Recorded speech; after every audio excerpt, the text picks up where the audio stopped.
Assalamualaikum warahmatullahi wabarakatuh.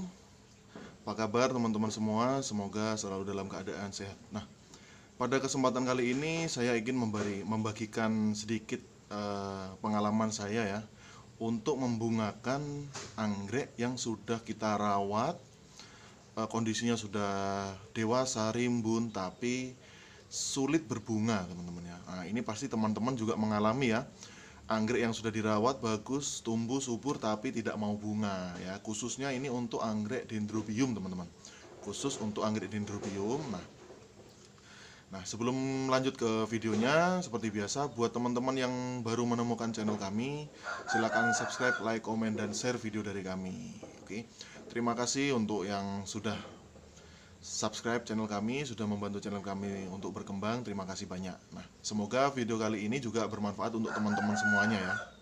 Nah, teman-teman, untuk membungakan anggrek ya, itu banyak macamnya teman-teman ya. Terutama bisa juga menggunakan pupuk ya, baik yang organik maupun non organik teman-teman ya. Nah, di beberapa waktu yang lalu juga ramai dengan istilah apa namanya ya, untuk mempercepat hormon ya, untuk mempercepat hormon atau untuk mempercepat pertumbuhan keiki dan cabang bunga teman-teman ya. Itu biasanya kita bisa menggunakan ada istilahnya dulu boot breaker teman-teman ya, boot breaker, lalu ada BAP yang terbaru ya. Nah, mungkin teman-teman juga sudah pernah dengar mengenai montan teman-teman ya.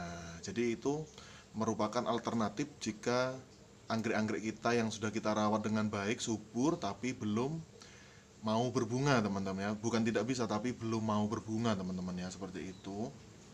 Nah, pada kesempatan kali ini saya akan membagikan sedikit tips ya teman-teman, khususnya untuk yang punya dendrobium ya, dendrobium yang sudah dewasa tapi tidak mau bunga teman-teman. Nah, dan kebetulan dari salah satu alternatif itu saya sudah pernah menggunakan montan ya. Kebetulan untuk dua jenis anggrek ya saya sudah pernah menggunakannya, yaitu untuk dendrobium dan untuk anggrek bulan. Nah, kebetulan untuk anggrek dendrobium ini cocok sekali teman-teman ya, dan berhasil kita sampai bunga. Nah, tapi untuk anggrek bulan kebetulan di percobaan kita yang pertama itu kurang bagus karena kita waktu itu makainya di bagian batangnya teman-teman. Tapi ternyata untuk anggrek bulan itu bagusnya adalah di tangkai bunganya yang masih sehat teman-teman ya, yang masih sehat itu bisa kita gunakan alternatif ini ya. Nah, untuk alternatif yang mau saya bagikan ini adalah montan teman-teman, montan. Nah, mungkin ada teman-teman yang sudah pernah menggunakannya, bisa berbagi pengalaman juga di kolom komentar teman-teman ya, supaya nanti teman-teman yang nonton video ini juga bisa berbagi pengalamannya dalam menggunakan montan teman-teman. Nah, montan ini sangat bagus teman-teman untuk anggrek dendro ya. Kalau anggrek dendro kita yang belum pernah bunga teman-teman, khususnya anggrek dendro yang sudah dewasa teman-teman. Kenapa saya bilang yang sudah dewasa dan sudah sehat? Karena kalau anggrek dendronya belum dewasa, belum sehat, kita kasih ini, yang ada bukan berbunga tapi malah stres dan mati teman-teman. Nah, sebagai contoh ini saya punya anggrek dendrobium discolor ya teman-teman ya. Ini hanya sebagai contoh untuk teman-teman yang mau menggunakan montan ya. Kita lihat di sini teman-teman, ini ada dua batang berdaun teman-teman ya. Ini kebetulan anakan di sini. Nah, dan ini adalah indukan terakhir ya, yang dari hutan teman-teman. Ini kebetulan bunga. Nah, jadi buat teman-teman yang mau menggunakan montan itu usahakan dendrobium yang belum pernah berbunga di tempat teman-teman ya, yang belum pernah berbunga di tempat teman-teman. Kenapa demikian? Seperti discolor ini ya, ini sudah berbunga di tempat saya. Nah, kalau saya kasih montan tuh rasanya gimana teman-teman ya? Sedangkan pertumbuhannya sudah bagus ya, lalu dia sudah pernah bunga di tempat saya, itu otomatis berarti tempat saya sudah cocok ya, kondisi lingkungannya sudah cocok, jadi tidak perlu lagi menggunakan montan. Tapi kalau tempat teman-teman itu anggrek dendronya belum pernah berbunga, nah ini bisa teman-teman coba ya. Ini bisa teman-teman lihat ya, di bagian ujung anggrek ya, di bagian ruasnya yang paling ujung, entah itu ruas pertama kedua dari ujung, itu biasanya ada sedikit benjolan seperti ini teman-teman ya, ada benjolan. Nah, itu teman-teman bisa langsung tetes menggunakan montan teman-teman. Tidak perlu banyak-banyak teman-teman ya, secukupnya aja, karena kalau terlalu banyak dia akan ngalir ke bawah teman-teman. Nah, Dan kalau sudah teman-teman kasih di bagian atas ya untuk pembungaan, teman-teman jangan kasih lagi di bagian pangkal batang. Karena kenapa? Montan selain untuk menumbuhkan bunga juga bisa menumbuhkan keiki. Nah, untuk teman-teman yang sudah mengolesinya di bagian ujung supaya tumbuh bunga, alangkah baiknya ini bagian pangkal batangnya tidak perlu dikasih lagi teman-teman untuk menumbuhkan keiki. Karena kenapa?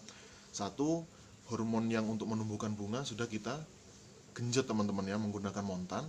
Kalau bagian bawahnya kita genjot lagi untuk mengeluarkan keiki, otomatis anggreknya akan stres dan bisa saja mati. Tidak tumbuh bunga, tidak tumbuh keiki, tapi akan tidak sehat teman-teman ya, seperti itu. Nah, jadi buat teman-teman yang anggreknya sudah lama dirawat, khususnya untuk dendrobium, nah ini cocok sekali teman-teman. Teman-teman tinggal nyari bagian ujung ya, anggrek yang sudah dewasa teman-teman, atau anggrek yang sudah siap bunga. Yang siap bunga itu bukan yang seperti ini teman-teman. Ya hijaunya masih ada masa pertumbuhan lagi teman-teman, hijaunya masih hijau muda. Yang dewasa itu seperti ini teman-teman, yang siap bunga. Hijaunya itu sudah hijau pekat teman-teman ya. Ini sudah tidak bisa tumbuh lagi ya teman-teman, sudah tidak ada calon daun baru lagi. Beda dengan ini teman-teman, kalau ini hijaunya masih hijau pupus. Hijau pupus masih bisa tumbuh daun lagi, masih bisa lebih tinggi lagi teman-teman, supaya lebih dewasa. Jadi ini tumbuhnya bisa lebih maksimal ya teman-teman. Nah kalau ini sudah tumbuhnya sudah semaksimal ya, paling maksimal seperti ini teman. Ini bisa teman-teman coba kasih montan ya. Tinggal teman-teman lihat di bagian ruas yang ada tonjolannya seperti ini teman-teman, itu sudah bisa diberi montan. Dan kalau bisa ini kulitnya yang ini kulit tipis halusnya itu bisa juga teman-teman kupas sedikit baru tetesin montan teman-teman ya. Itu bagus untuk dendrobium. Nah, untuk anggrek bulan kita tidak sarankan pemakaian di batangnya teman-teman, karena kalau di anggrek bulan sudah otomatis pasti akan keluar keiki, karena saya sudah membuktikan itu ya teman-teman ya. Nah, untuk di anggrek bulan ya, khususnya anggrek bulan amabilis atau anggrek bulan hibrid ya, anggrek bulan hibrid yaitu yang section phalaenopsis ya, karena tangkai bunganya masih bisa cabang-cabang. Nah itu bisa teman-teman gunakan montan ya, supaya tangkainya tidak mubazir. Itu bisa tangkai yang masih sehat ya, tangkai bulan yang masih sehat, bagian ruas-ruasnya itu teman-teman bisa tetesin montan. Itu bisa bisa mencabangkan untuk pembungaan baru, juga bisa menumbuhkan anakan teman-teman ya, seperti itu. Nah, jadi untuk anggrek bulan tidak saya sarankan ya, seperti itu. Dan kalaupun mau digunakan di anggrek bulan, itu alangkah baiknya digunakan di bagian tangkai bunga ya teman-teman ya. Tangkai bunga yang sudah habis mekar baru boleh digunakan. Nah, untuk dendrobium seperti tadi teman-teman ya, untuk dendrobium saya sarankan dendrobium yang belum pernah bunga tapi kondisinya sehat teman-teman ya. Kalau dendrobium yang sudah pernah bunga, ngapain kita kasih montan lagi ya? Karena kalau dendrobium itu sudah bisa berbunga di tempat kita, berarti adaptasinya sudah bagus teman-teman, seperti itu. Pertumbuhannya juga sudah bagus. Jangan sampai kita kasih montan lagi, karena kenapa? Dengan kita kasih montan, dia akan menggenjot hormon yang tadinya sudah beradaptasi, sudah bagus, kita genjot lagi. Akhirnya nanti anggreknya bisa stres teman-teman ya. Penggunaan montan tidak bisa di bawah ini ya teman-teman, tidak bisa kena air hujan teman-teman ya. Setelah kita pakai montan, kita harusnya taruh di tempat yang tidak kena air ya teman-teman, tidak bisa kita siram, karena kalau kita siram khasiatnya kurang bagus, seperti itu teman-teman ya. Nah, jadi buat teman-teman yang sudah pakai montan dikasih pada batangnya, itu kalau bisa anggrek dendronya langsung teman-teman tiriskan, taruh di tempat yang di bawah naungan teman-teman, jangan sampai kena air, dan jangan disiram. Kalaupun disiram, siramlah bagian medianya saja teman-teman ya, seperti itu. Karena kalau kena air, montannya tidak akan bekerja teman-teman, seperti itu. Nah, mungkin itu saja untuk video kali ini ya teman-teman ya. Buat teman-teman yang belum jelas, nanti saya next akan buatkan videonya lagi untuk yang lebih bagus teman-teman ya, seperti itu. Terima kasih untuk yang sudah nonton video kali ini. Semoga teman-teman juga anggreknya segera berbunga teman-teman ya. Assalamualaikum warahmatullahi wabarakatuh.